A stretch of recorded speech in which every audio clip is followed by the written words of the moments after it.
Maligayang pagdating sa kwento't pahinga. Dito, ang bawat kwento ay hango sa layunin na bigyan ka ng kapahingahan, kapanatagan, at kaunting aliw bago ka matulog. Samahan mo ako sa mga kwentong puno ng aral, ganda, at imahinasyon na magdadala sa iyo sa payapang pag-idlip. Tara, makinig at magpahinga.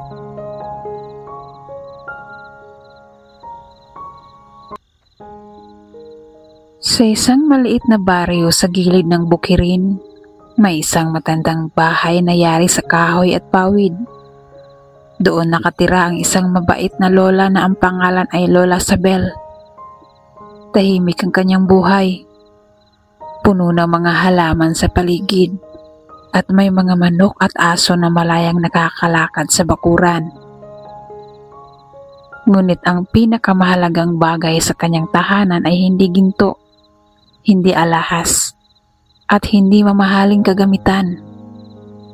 Ito ay isang maliit na radyo na matatagpuan sa kanyang kusina.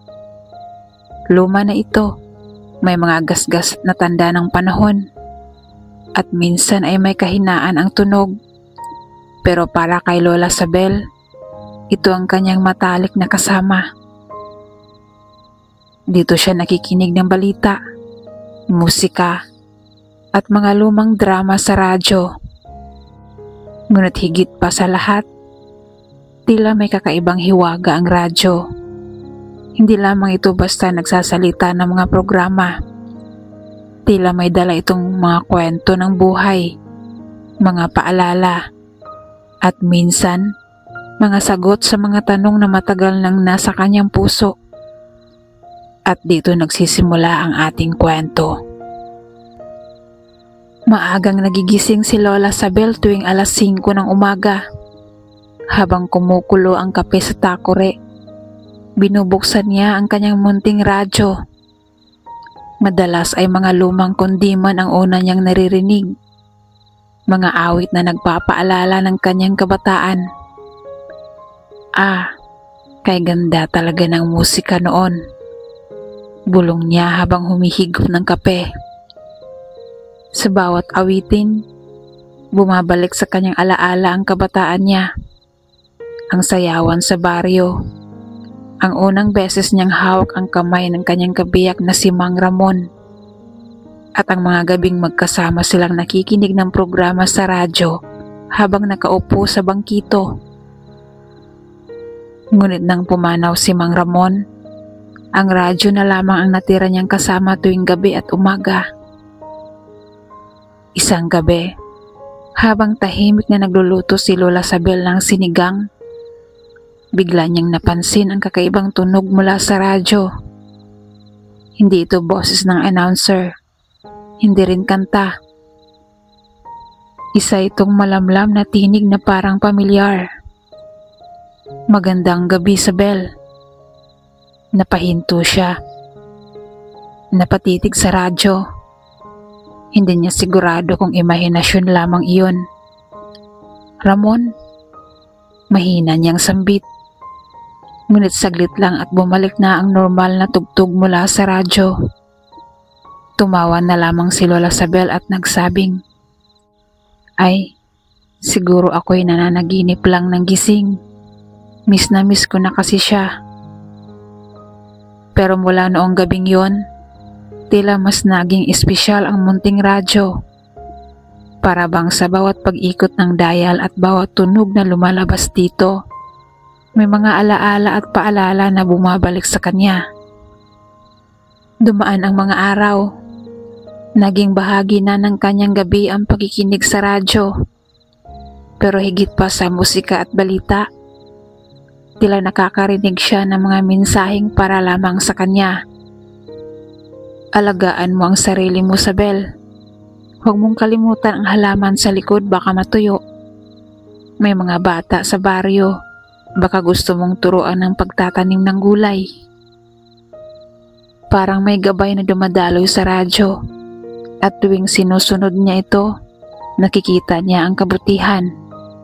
Ang kanyang mga halaman ay muling namumulaklak. Ang mga bata sa baryo ay natutong magtanim. at ang kanyang bahay ay napuno ng tawanan kapag siya ay may mga bisitang bata. Dumating ang Pasko, tahimik ang paligid at malamig ang simoy ng hangin. Walang mga handaan tulad noong kabataan niya. Ngunit hindi siya nalungkot. Binuksan niya ang radyo at tumugtog ang isang lumang awit na paborito nilang mag-asawa. Habang nakikinig, parang naramdaman niya ang presensya ni Mang Ramon. Hindi niya nakikita, pero ramdam niya ang init at pagmamahal. "Salamat sa iyo, munting radyo," bulong niya. Doon niya naintindihan ang radyo ay hindi lamang gamit. Isa itong paalala na ang pag-ibig kapag totoo ay hindi nawawala. Kahit lumipas ang panahon, nananatili ito. Dumadaloy sa alaala, musika, at mga payak na bagay sa ating paligid. Isang araw, dumalaw ang kanyang apo na si Lira. Bata pa ito, mahilig sa cellphone at modernong bagay. Napansin ni Lira ang luma at kupas na radyo. "Lola, bakit mo pa pinapagana yan? Ang luma na niyan, may cellphone naman tayo."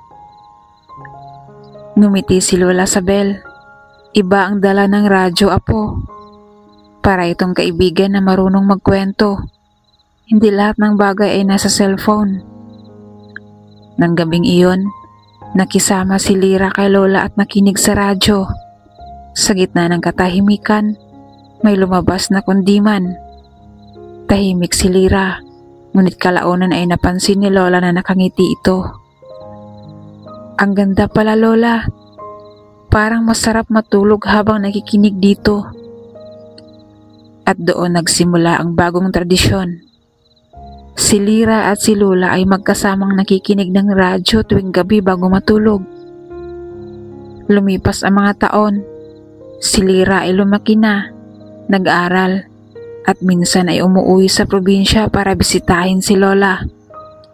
Ngunit kahit saan man siya naroroon, dala niya ang alaala ng mga gabing nakikinig sa munting radyo. Si Lola Sabel naman, kahit tumatanda na, ay hindi nawawala ang sigla sa kanyang mga mata. Alam niyang hindi siya nag-iisa. Ang radyo, ang musika, at ang mga alaala ay patuloy na nagbibigay sa kanya ng lakas. At isang araw, nang bumalik si Lira mula sa lungsod, may dala siyang regalo. Isang bagong radyo, mas moderno, may malinaw na tunog, at may kakayahang magpatugtog ng mas maraming istasyon. "Para sa'yo, Lola," sabi ni Lira. "Pero huwag kang mag-alala. Inayos ko rin yung luma mong radyo. Ilalagay natin sa istante para maalala natin palagi." Napaluha si Lola Sabel sapagkat naintindihan niya, hindi ang radyo ang mahalaga, kundi ang pagmamahal na dumadaloy mula sa nakaraan hanggang sa kasalukuyan at patuloy na ipapasa sa susunod na henerasyon. At sa huling gabi bago siya matulog, binuksan ni Lola ang mounting radyo sa kusina. Ang himig ng kundiman ay dumaloy sa buong bahay. Mahigpit niyang hinawakan ang kamay ng kanyang apo. "Lira, tandaan mo, minsan, ang pinakamahalagang bagay ay hindi nakikita, kundi nararamdaman." At sa musika ng munting radyo, nakatulog silang mag-apo ng may ngiti at payapang puso. Ang munting radyo sa kusina ay paalala na ang mga payak na bagay, isang lumang gamit, isang alaala, o isang musika, ay maaaring maging kayamanang walang kapantay. Ito ang nag-uugnay sa nakaraan, kasalukuyan, at hinaharap. Tulad ng pagmamahal, hindi ito kumukupas, hindi ito nauubos, bagkus, lalo pa itong tumitibay habang dumadaan ang panahon.